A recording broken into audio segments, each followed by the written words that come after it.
Voilà, je vous dis bonjour à tous dans le nom du Seigneur. Je suis le frère Chen de l'église de Montreuil. Voilà, je me suis converti, ça fait pas très longtemps. Ça fait à peu près 2 mois que je suis chrétien. J'ai suivi un petit mois, j'ai voulu me baptiser très très vite parce que moi j'ai grandi dans les choses de Dieu. Et j'ai toujours connu la mission. Les Lumières, on est né dedans. On a toujours eu des serviteurs chez nous. J'ai ma mère qui a été chrétienne toute sa vie. Je suis entouré de pasteurs depuis tout petit. Mais comme disait un frère un jour, on doit goûter les choses de Dieu. On doit goûter Jésus pour dire qu'on le connaît. Moi, je pensais connaître Jésus, mais je ne le connaissais pas. Moi, pour ma part, il y a des gens qui cherchent la vérité. Il y a des gens qui combattent avec le diable. Moi, c'était pas ça. J'ai combattu avec Dieu toute ma vie. Si j'étais seul dans un endroit ou dans ma voiture, j'avais le Saint-Esprit qui me tombait dessus. Je vous dis la vérité, il y avait des fois, je demandais à des gens de venir avec moi pour faire des trucs en voiture, parce qu'à chaque fois que je me retrouvais tout seul, c'était la présence de Dieu qui me tombait dessus. C'était un combat. Moi j'ai combattu avec Dieu parce que je voulais rester dans ma position. Je demandais au Seigneur de me laisser tranquille. Et je voulais vraiment pas entendre parler des choses de Dieu. Moi, vous savez, j'étais pris dans la musique. J'étais un garçon qui faisait du rap. J'ai toujours été fan de ce genre de musique. Jusqu'au jour où j'ai pu faire du rap et travailler avec des artistes assez connus dans ce milieu-là. Donc pour moi déjà j'avais touché un but que je visais depuis tout petit. Et à la suite on m'a proposé de devenir animateur radio sur une radio. Donc alors là pour moi j'avais touché le gros lot. J'avais décroché le jackpot. Et pour moi j'avais tout ce qu'il fallait. Jusqu'au jour où ma femme a été atteinte d'une maladie qu'on appelle la spoliarthrite ankylosante.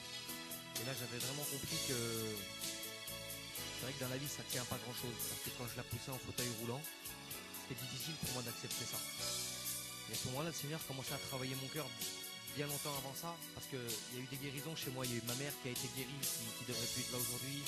Il y a mon père qui a eu une guérison. Il y a mon petit frère qui le jour de sa naissance, il devait mourir pas longtemps après. Ils ont donné 1 heure ou 2 à vivre. Donc le Seigneur a béni beaucoup de monde chez moi. On aurait dû être que moi et mon frère. Il devrait y avoir 3 personnes dans ma famille qui devraient plus être là aujourd'hui. Et moi, j'avais en plus le culot de combattre le Seigneur. Il y avait des gens qui venaient me voir, j'étais même pas chrétien, et ils me disaient j'ai fait un songe, j'ai fait un rêve, le Seigneur m'a parlé. Le Seigneur veut que tu deviennes chrétien et il t'appelle à son service. Moi, je leur disais, mais je suis même pas chrétien, comment le Seigneur peut m'appeler à son service? Alors après, quand je me retrouvais tout seul, je parlais au Seigneur, je disais, Seigneur, moi, je veux pas du tout déjà être simple chrétien, ça m'intéresse pas. Et alors en plus, tu m'envoies des gens, toi, me dire qu'il faut que je sois chrétien et que tu m'appelles à ton service. Et je suis dans le monde, je fais les 400 coups. Et donc du coup, ça m'a mis une pression supplémentaire parce que je me disais que le jour où je vais devenir chrétien, je pourrais pas être simple chrétien. Il va falloir tout de suite se lancer dans le feu pour servir Dieu. Donc c'est difficile tout ça. Jusqu'au jour où la maladie de ma femme est revenue. Parce qu'entre temps, elle avait été guérie, il n'y avait plus une trace de maladie, elle était complètement guérie. Et quand la maladie est revenue, là, le Seigneur m'a parlé. Il m'a dit, tu vois, Chen, tu me fuis depuis des années. Tu me fuis depuis des années, toi. Tu refuses les bénédictions. Tu refuses ma présence. Alors que j'ai guéri tout le monde dans ta famille. J'ai guéri ta femme. Ben, tu vois, aujourd'hui, tout peut arriver dans la vie. Donc si je lève ma main, regarde qu'est-ce qui se passe. Et j'ai ma femme qui est repartie à l'hôpital. J'avais mon petit garçon, la nuit, chercher sa mère.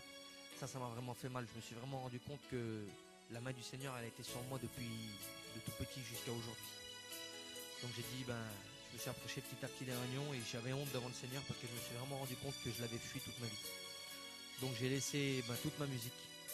J'ai laissé mon émission radio, pour moi c'était ma vie. J'ai tout laissé derrière moi et je me suis approché du Seigneur. Et puis je remercie le Seigneur parce que pas longtemps après, j'ai été baptisé du Saint-Esprit.